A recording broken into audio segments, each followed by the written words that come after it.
Hello everyone, I am doctor Shailesh. Today will discussing basic accounting principle.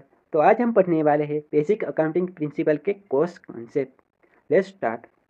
The course concept requires that all assets are recorded in the book of the accounts at their purchase price, which includes cost of the acquisition, transportation, installation, and making the asset ready to use. The accounting concept is in accounting status that assets are recorded at the historical cost, which is amount paid to acquire them. This cost is then used as the basis of the accounting and financial reporting purpose.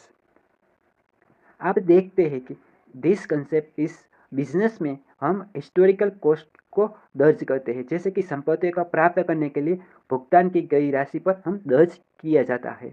Objective, संपत्ति का मूल्य एक निश्चय और objective को माप करता है।